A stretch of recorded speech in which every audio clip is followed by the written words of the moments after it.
Hello guys, welcome my YouTube channel. हमने exercise 11.1 के 8 क्वेश्चनों को कंप्लीट कर लिया। आज की इस वीडियो में हम क्वेश्चन नंबर 9 को कवर करेंगे। तो देखो, क्वेश्चन नंबर 9 में हमें क्या बोला गया है।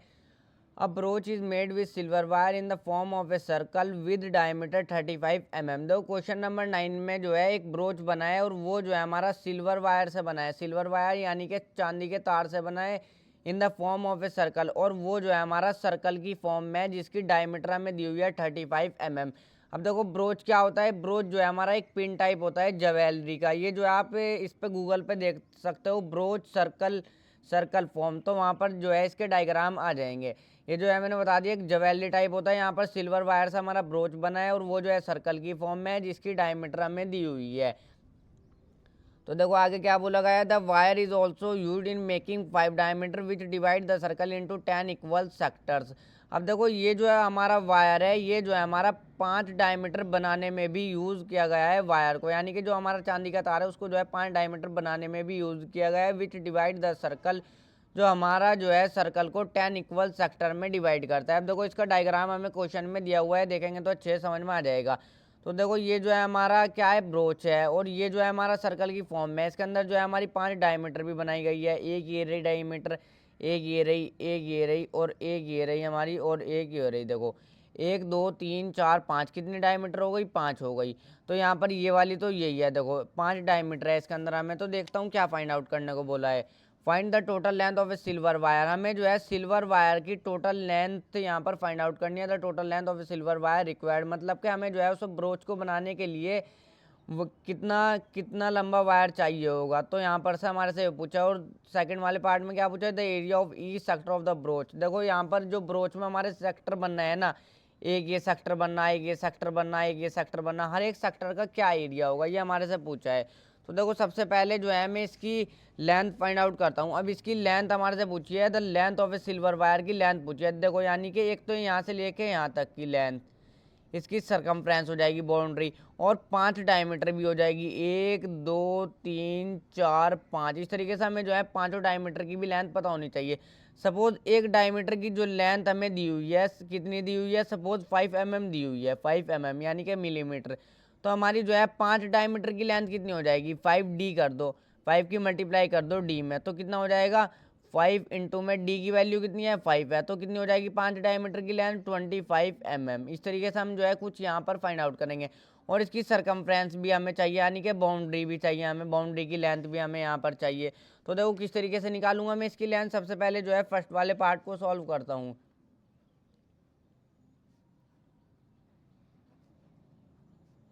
The length of wire, wire की लेंथ में सबसे पहले यहाँ पर फाइंड आउट करूंगा।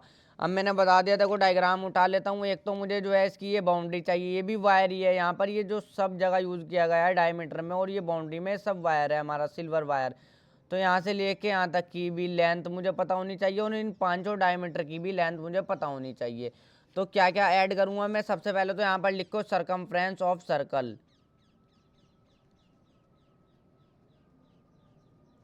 Circumference of circle.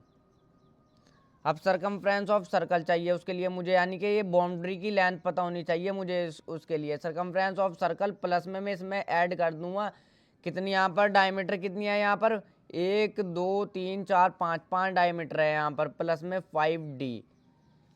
अब मैंने बता दिया यहाँ पर जो है 5d मैंने कर दिया, यानी कि एक डायमीटर सपोज कुछ भी वैल्यू होगी तो यहाँ पर जो है इसकी 5, एक वैसे भी डायमीटर की देखो हमें दी हुई है कितनी है, 35 mm हमें दी हुई है। तो 5 की मल्टीप्लाई करेंगे 35 में, 5 डायमीटर की जो है हमारी लेंथ आ जाएगी। तो सरकमफ्रेंस ऑफ सर्कल का फॉर्मूला क्या होता है हमारा, 2πr, प्लस में इसमें मैं ऐड करूँगा 5d।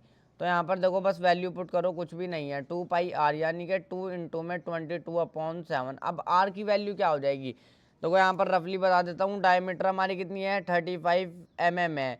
तो आर की वैल्यू जो हो जाएगी, रेडियस जो होती है वो हाफ होती है, तो 35 को 2 से डिवाइड कर दो, यानी कि यहाँ से लेके यहाँ तक की जो दूरी होगी यही होगी हमारी रेडियस।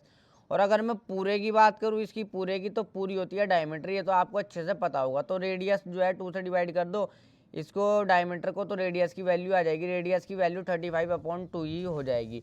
चाहे तो यहाँ पर ऊपर को क्वेश्चन में पहले ये लिख लेना, डायमीटर दी हुई है, उसके बाद रेडियस फाइंड आउट कर लेना। रेडियस किस तरीके से फाइंड आउट करोगे, रेडियस इज इक्वल टू 35/2, ये वैल्यू हो जाएगी।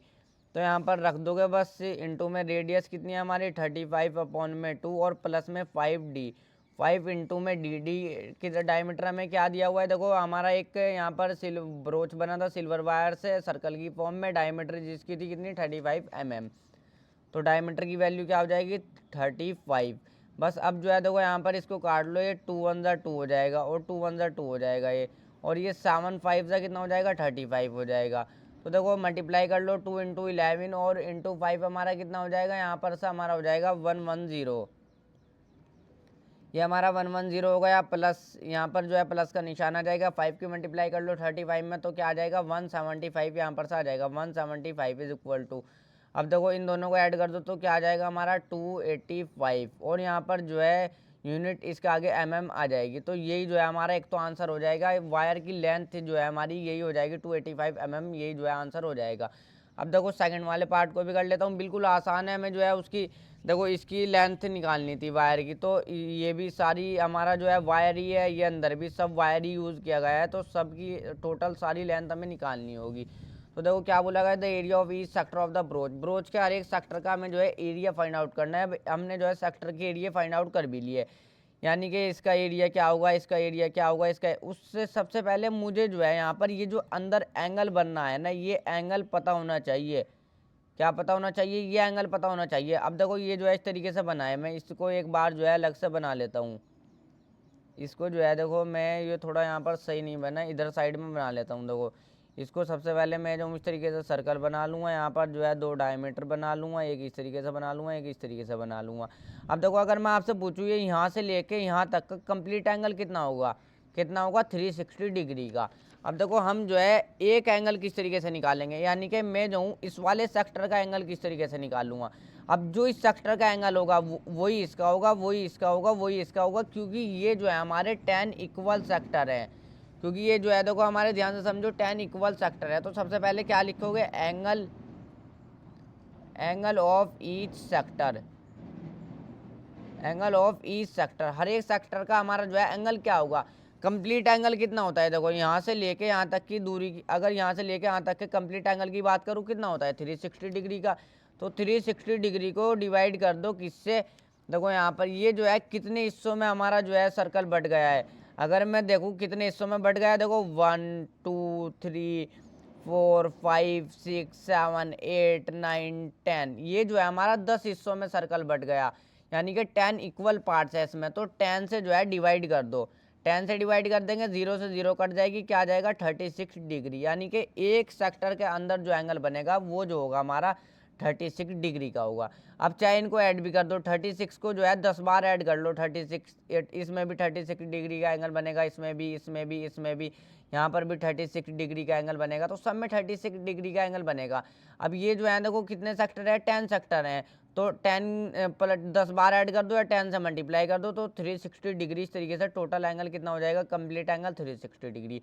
एक सेक्टर में एंगल कितने डिग्री का बनेगा 36 डिग्री का। बस हमने क्या किया, हमने जो है कंप्लीट एंगल को कितना बनाया 360 डिग्री। तो सर्कल जो है 10 इक्वल हिस्सों में बटा है, तो 10 की डिवाइड कर दो तो 36 डिग्री का एक सेक्टर के अंदर जो है एंगल बनेगा।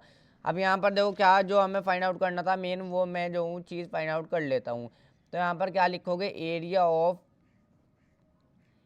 Of each sector. अब जो एक सेक्टर का एरिया होगा ना वही जो है हर एक सेक्टर का एरिया हो जाएगा, क्योंकि जो है हमारे 10 इक्वल सेक्टर है यहाँ पर।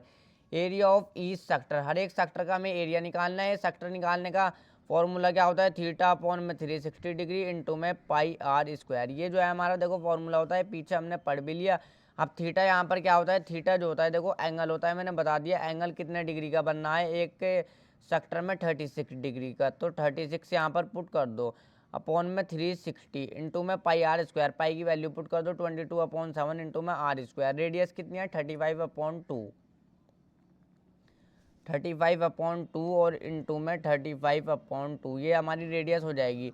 तो देखो 36 1 36 और 36 1 36 और इसके आगे 0 आ जाएगी, 1/10 आ जाएगा यहाँ पर से, ये कट जाएगा, फिर से ये 2 1 2 हो जाएगा, 2 1 2 हो जाएगा, और ये 7 5 कितना हो जाएगा 35 हो जाएगा। इसी तरीके से 7 5 35। अब देखो और कट जाएगा, ये 5 से दोबारा से चला जाएगा, 5 पे 2 हो जाएगा हमारा 10। तो बस अब और आगे कुछ भी हमारा नहीं जाएगा।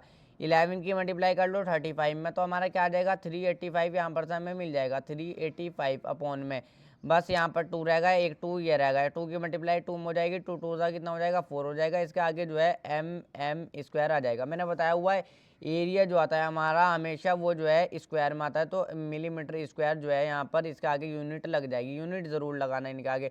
तो ये जो है हमारा आंसर हो जाएगा। और लेंथ जो आएगी वो मिलीमीटर में ही आएगी, एमएम में ही आएगी, और यहाँ पर एरिया जो आता है वो स्क्वायर में आता है। देखो हम पीछे भी जब सेंटीमीटर यूनिट दी होती थी तो हम सेंटीमीटर स्क्वायर जो है यूनिट उसके आगे एरिया के आगे लगाते थे।